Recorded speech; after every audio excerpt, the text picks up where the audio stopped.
Hello everyone, reporting today for Fun Robotics Network. I'm Haas, and with me here is Team 6962, the Pokébolts from Honolulu, Hawaii. They are currently ranked 3rd by non-penalty OPR in the world, 1st by Teleop OPR, and just have an absolutely blazingly fast robot. I can't wait to jump into it on this Behind the Bot. Okay guys, so getting started, I feel like we don't really know much about how FTC works in Hawaii. At least I haven't seen it discussed much. Can you talk a little bit about your approach to the season and if it was influenced by the timeline you guys have to deal with?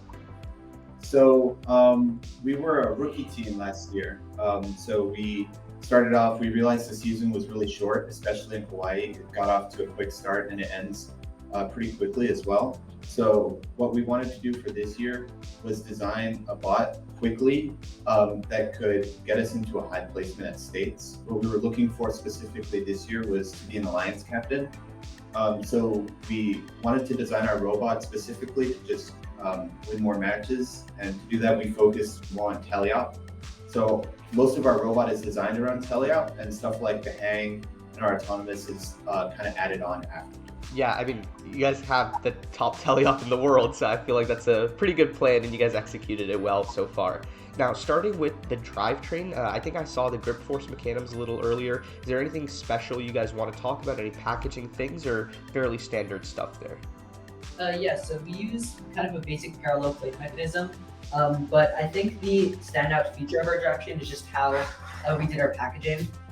So to access all of our electronics, we can just pull out our slides, take off this panel, and then access all of our electronics. And we also made the decision to put our hubs inside here, as well as our battery, to both lower CG and just make it more compact, which has been hard for packaging, but it's I think it's been worthwhile. Yeah, awesome. So now moving on to the intake, I see that transfer mechanism, right? So lots going on there. Let's start with the intake itself first. Can you just walk me through it? Yeah, definitely. So to actually intake, we have a macro where our driver can hold down that trigger. Can you show the Jim? And then when they let it go, the car will automatically intake and retract, and that saves our drivers a lot of time. And then from there, you can just hit. So the way we did our claw, we started the season working with an active intake, but we had some problems with it. Specifically intaking from the top, like in the submersible, we would have to intake from the side, and that was harder for us. And we also had some problems with orientation when trying to move it to the transfer.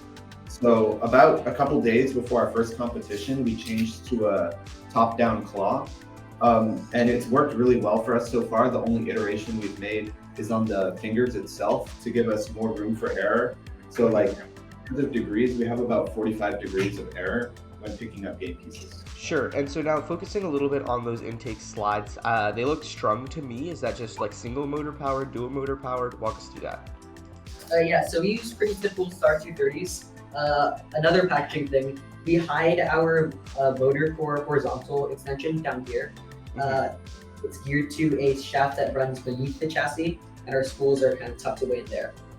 Awesome, yeah, and going back a little bit to the driver controls where you said that you kind of have the driver holding the robot back until you get right over the sample you want. Was this something you've done the entire season, or it was like you realized that it's something you wanted to try after some driver practice and just worked out really well? Yeah, so that was one of our big focuses this year from Co-Team, and we just wanted to make driving as easy as possible for the drivers. One button to get ready to deposit, another to open and retract everything, and then only one button to intake as well, and just simpler for the driver. Yeah, it makes sense. So now going on to the transfer itself, let's go right like through that transfer path, and then we'll get into the outtake.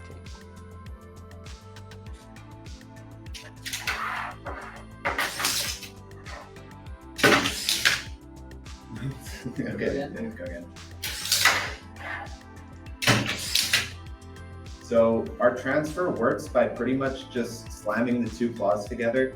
That's the best way we found to ensure consistency. We're still having some problems with it, as you saw there. So that's something we're going to work on in the future. But basically all we do is if we click one button, it'll automatically transfer and extend our slides based on just opening and closing the claws. That just allows us to really not have to worry about that when driving. The driver doesn't even really have to move his hands as he's driving from the submersible to the bucket.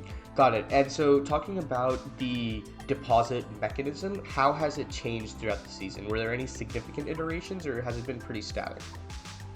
So initially it was a differential because we thought we needed one extra degree of freedom like turning. But after our first redesign, we switched away from that and moved to a coaxial design just for its compactness and to save turbos. And so talking a little bit about like match strategy and how you play, are you specifically just a basket robot or do you also do specimens throughout the match? So at the beginning of the season, we did some simulations and we thought that a lot of teams would go for specimens just because we found they gave more points. So we wanting to be an alliance, we decided to go for samples instead. Unfortunately, a lot of the teams in Hawaii also went for samples. So we've had to adapt. So we added like specimen scoring functionality, either from the wall or intaking as well. And so is that additional functionality entirely code driven or are there also hardware changes you have to make to enable that? It's all in software side. Okay, cool. Now moving on to your hang.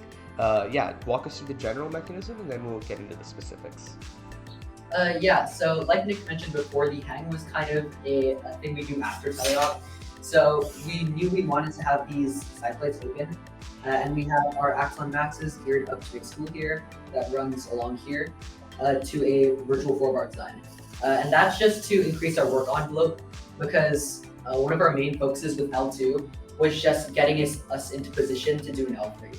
And this virtual 4-bar allows us to set the point at which we're pulling from by just adding these idlers.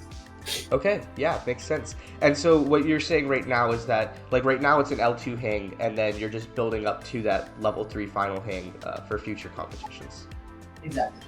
Okay, yeah, and so Pokébolts, I guess like my last question for you guys is, I think being the #1 Teleop team in the world is not easy at all. Can you speak a little bit about your driver practice schedules or things you do that you think can really help other teams?